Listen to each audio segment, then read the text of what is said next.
قربانی کا جانور جو ہے،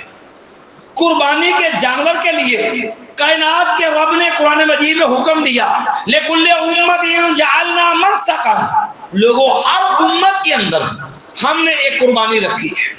لِيَذْكُرُوا اسْمَ اللَّهِ، تاکہ لوگ اللہ کا نام لے،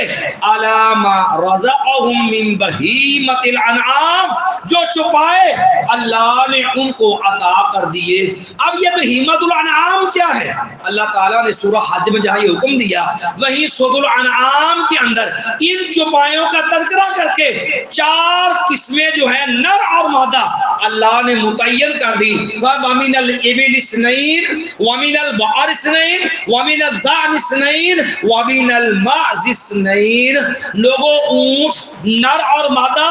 2 جو ہے یہ چیزیں،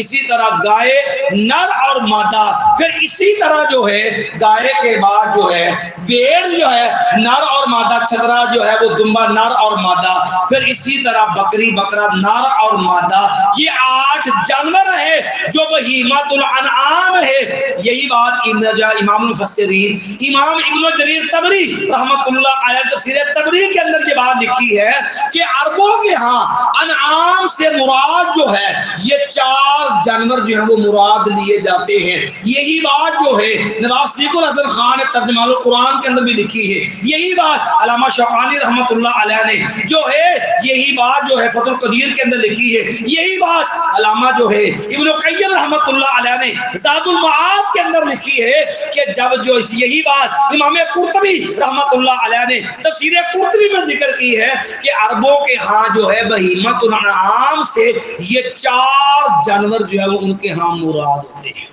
تو قربانی جو ہے وہ ان 4 قسموں میں سے نر اور مادہ، اونٹ اونٹنی، گائے بیل، بدجد مینڈا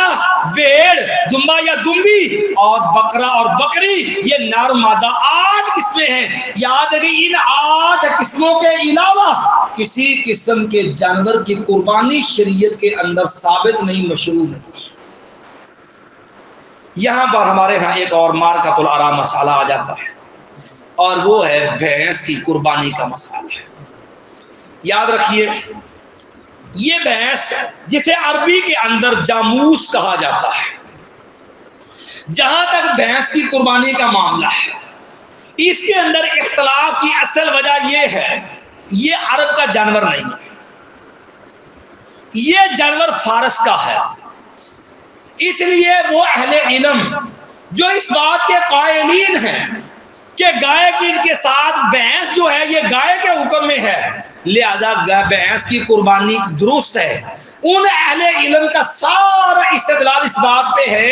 کہ یہ نوع من البقر، یہ جاموس، یہ بھینس، یہ گائے کی قسم ہے، اور ان کا کہنا ہے کہ اہل فارس جن کا یہ جانور ہے ان کے ہاں چونکہ وہ گاؤں میش اس کو گائے کی قسم شمار کرتے ہیں، اس بنا پر یہ بھی گائے ہے، لہذا یہ جو ہے اسی گائے کے حکم کے اندر اس طرح گائے کی قربانی ہے، اس کی قربانی بھی درست ہے۔ لیکن ہم جس نتیجے پہ پہنچے اور یہ موقف ہمارا شخصی نہیں ہے کہ بھینس جو ہے یہ نوع من البقر اصل میں نہیں ہے، یہ موقف کہ بھینس کی قربانی سے اجتناب کرنا چاہیے، محدث العصر بہت بڑے محدث علامہ حافظ عبداللہ روپڑی رحمت اللہ علیہ فتاوی علماء اہل حدیث کے اندر ان کا بھی یہ نقطہ نظر موجود ہے، جو بھینس کی قربانی کے قائلین نہیں ہے ان کے اندر سب سے پہلی چیز یہ کہ یہ عرب کا جانور نہیں ہے، نبی علیہ الصلوۃ والسلام کی حیات طیبہ کے اندر عرب میں آیا بھی نہیں، صحابہ اکرام صرف جو ہیں وہ حجاز تک محدود نہیں تھے، وہ صرف عرب تک محدود نہیں تھے، اصحاب محمد صلی اللہ علیہ وسلم فارس تک آئے ہیں، فتوحات کے سلسلے چلے، سیدنا عبداللہ ابن عمر رضی اللہ عنہ 2 سال کابل کے اندر رہے، افغانستان کے اندر، سیدنا انس بن مالک رضی اللہ عنہ 6 ماہ آذربائیجان کے اندر رہے، دیگر صحابہ کرام 1,14,000 صحابہ کرام تھے۔ جب نبی علیہ السلام دنیا سے گئے آپ کو مکہ مدینے میں ملا کے بھی شاید 10,000 صحابہ کی قبریں نہیں ملے گی، صحابہ کرام عجم میں بھی پھیلے، لیکن اس کے باوجود کسی صحابی سے بھینس کی قربانی کا ثبوت اور وجود نہیں ملتا۔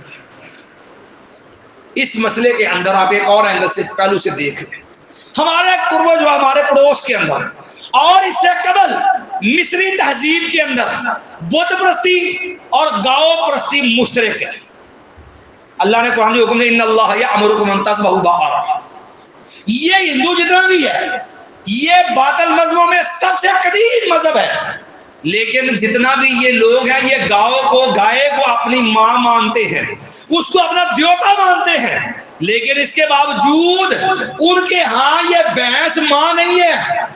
گاؤ تو گائے جو ہے وہ تو گاؤ ماتا کے نام سے پوجتے ہیں. یہ عرف کے اعتبار سے ایک بات سمجھانے کی کوشش کر رہا ہوں کہ یہ لوگ ہمارے معاشرے میں عرف میں بھی یہ بھینس کو اپنی ماں نہیں مانتے، دیوتا نہیں مانتے. یہ صرف گائے کو وہ کسی بھی قسم سے ہو اس کو اپنا دیوتا مانتے ہیں، جو ایک میں جو ہے وہ دنیاوی گراؤنڈ کے اندر اس بات کی دلیل ہے کہ عرف کے اندر بھی یہ بھینس جو ہے یہ گائے کی قسم نہیں ہے. محدث ربڑی رحمۃ اللہ علیہ نے ایک مثال دے کے یہ بات سمجھائی ہے، کیونکہ ایک اشکال عام یہاں یہ آ جاتا ہے، پھر اس کی آپ زکوٰۃ کس حساب سے دیں گے اگر آپ اس کو بھینسی قسم شمار گائے قسم شمار نہیں کرتے. محدث ربڑی رحمۃ اللہ علیہ نے جو مثال دی وہ سمجھنے والی ہے، بہت عمدہ شاندار مثال ہے. بعض مسائل ذو جہتین ہوتے ہیں، اس کے دو پہلو ہوتے ہیں. ایک لحاظ سے وہ مسئلہ ایک قسم سے تعلق رکھتا ہے اور دوسرے لحاظ سے وہ مسئلہ دوسری قسم سے تعلق رکھتا ہوتا ہے. اس کی آپ مثال سمجھ لیں. سیدہ سودا رضی اللہ عنہ کا والد تھا زما کی لونڈی تھی.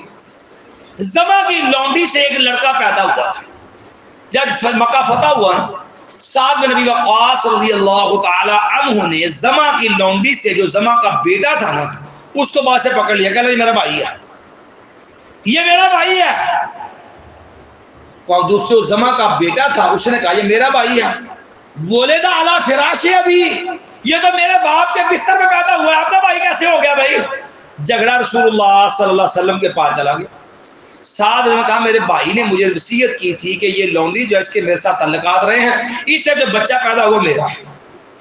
اب وہ عورت جو ہے وہ بیوی وہ لونڈی ہے زما کی رضی اللہ، اب وہ اسی کے ساتھ رہ رہی ہے، اب وہ اس کا فراش بھی ہے. نبی علیہ السلام نے جب صورتحال کو دیکھا کہ یہ تو اسی کی لونڈی اسی گھر میں رہ رہی ہے، لیکن دوسری طرف جو ہے زانی ایک وصیت کر کے اپنے بھائی کو کہ یہ لو بچہ میرا ہے. نبی علیہ السلام نے صورتحال کا جائزہ لیا. اب بچے کی ظاہری شکل کے اندر جو ہے وہ مشابہت تھی زانی کے ساتھ،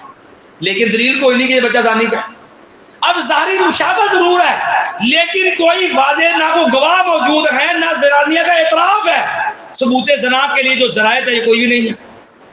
اس کے مد مقابل دلیل مضبوط ہے کہ وہ جس کی لونڈی ہے اس کے ساتھ رہ رہی ہے، اس کا فراش بستر ہے.